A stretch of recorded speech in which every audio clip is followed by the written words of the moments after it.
So we're going to be talking to Barnaby Joyce. He's the leader of Nationals in the Senate. He's been very vocal, of course, about this issue, as have, Bernie, as you know, a lot of the other miners in Australia, and in fact the international players are also talking about it too, talking about the sovereign risk issues that we face here in Australia.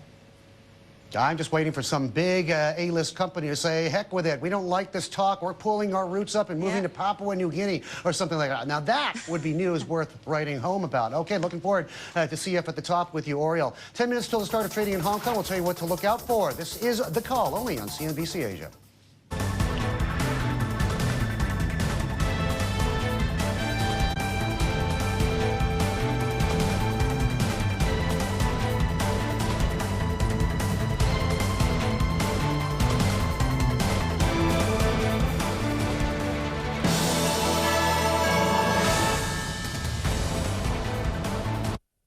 Central banks are printing more and more money. If you do not trade Forex with Interactive Brokers, please see our free quotes on your iPhone or BlackBerry. Compare them to your broker's quotes. Guess who has the better prices. Interactive Brokers, stocks, options, futures, Forex, bonds, worldwide from one account. Be part of the global business networking platform at Communicasia and Broadcast Asia 2010. Featuring over 2,000 international companies and innovative enterprises worldwide.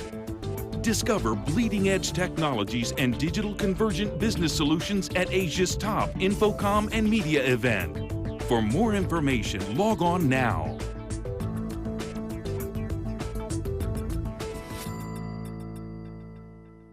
In a land full of potential, Indonesia, BNI was established in 1946 and has been a visionary leader in pioneering programs and progressing with the times. With the expansion of its operations and a state-of-the-art IT platform, BNI offers total solutions to their clients. From startups to SMEs to the largest corporations which require sophisticated products and services to cater to their needs, BNI is the preferred choice for millions of customers and has played an integral role in the nation's development, growing together with its people. BNI has survived through many financial and economic crises and has emerged as one of the dominant players in the Indonesian landscape. We are honored to have been chosen as the banking partner of many local and multinational companies. And we are proud to be part of their success and will continue to forge lifetime partnership. BNI, bridging the world and Indonesia. Weekdays, Cash Flow, where we help you cut through the noise and get to the bottom line. We're seeing a little bit of a recovery. Looking for opportunities across the market. So we're going to see a lot of brokerage adjustments. You need to look at the earnings momentum. The Hong Kong market's just coming online. So I think one has to step back a little bit. Giving you the edge to stay ahead. Debt to GDP ratios in Japan that are running at about 200%. Cash Flow from Australia. Weekdays at 10 a.m. on CNBC.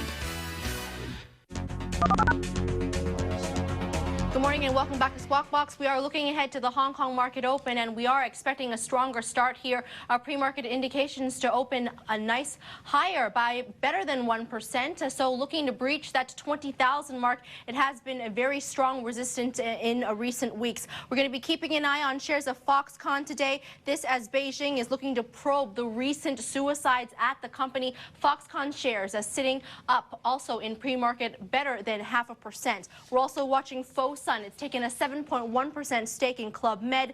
This is the first time a Chinese group has taken a direct stake in a very popular and high-profile French company. Bernie, back to you now. I know summer vacation is just around the corner. Time to start thinking about that. Okay, folks. Man, you know, we were sub 20,000 for so long. I thought we were going to be basically in the sinkhole without any way to pull ourselves up by the bootstraps. Peter Churchouse, chairman of Portwood Capital, my good friend, is with us in this final segment of the show. Woo! Good morning, Bernie. Yeah, 20K. Good to see you. Absolutely. Gee, there was a time ago when 20K was like history. It's like we surpassed the milestone. We were never going to look back, and now we're happy if we get it again. We going to do it today? I think we probably should, actually. If you look at the internal dynamics of Hong Kong, quite frankly, as a market, it looks pretty good.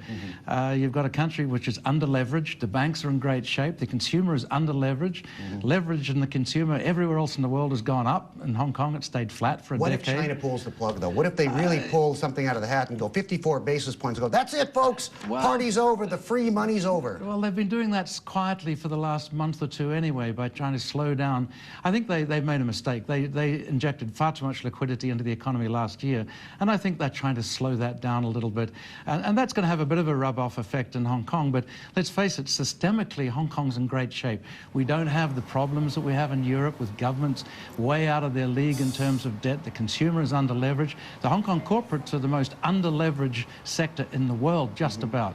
So really, systemically, I think Hong Kong looks pretty good. Say hi to Karen. Yeah, hi, in some cases, I guess you've got to be hoping there's a bit of a decoupling going on, because it doesn't look like a great week for Wall Street. Lots of volatility. You've got PPI, CPI coming out, quadruple witching period this week, a number of contracts expiring. Do you think Asian stocks are getting a little bit too excited this Monday morning? Well, I think we can see a little bit of decoupling in this part of the world. I think it's also fair to say that the consensus view around the world is that Asia should perform better than many of the Western markets. But let's face it, year to date, the Morgan Stanley Cap International Index for Asia has been down just about as much as for the globe, for the global index. So Asia hasn't outperformed. But I think if we do start to see a bit of weakness in the European markets, I think the fact that systemically Asia is in pretty good shape, I think we'll start to create a little bit of differentiation in the markets. Peter, finally, give me a short, last, quick, focused answer on this. For those looking to leverage 20K and hopefully beyond, where do you have to be and where do you want to avoid with a 10-foot barge pole? I think you want to be in financials in Hong Kong, in the conglomerates, and I would also be looking at the investment property companies who are going to leverage very strongly off, I think, the regulatory regime changes in Europe and the US, which is going to drive financial sector companies into this part of the world. Okay. That's where you want to be. Okay, and where do you not want to be? What do you think is really passé, done, you know, been there, done that, sailed into the sunset kind of a theme here? I think materials, industrials are probably on the downside, and also energy stocks, I think, are probably going to continue to be weak. And we all know that the property developers, that story is well in the market, and I think that's probably going to be a neutral performer rather than outperformer. Yeah, I spent 21 years giving money to Li Shaoqi and Li Ka-shing. Enough is enough, I say. Thank you, Peter, okay, for being on the inaugural The Call. Karen, enough is enough. More power to the little people, right? Indeed, Bernie. Hey, gosh, an hour goes quickly, doesn't it? Because that is all for today's edition of The Call. I'm Karen Cho. See you tomorrow. Okay, Karen, we'll see you in 24. I'm Bernie Lowe. Cash flow up next from Australia with the opening numbers in Hong Kong. Keep it here on CNBC First in Business Worldwide.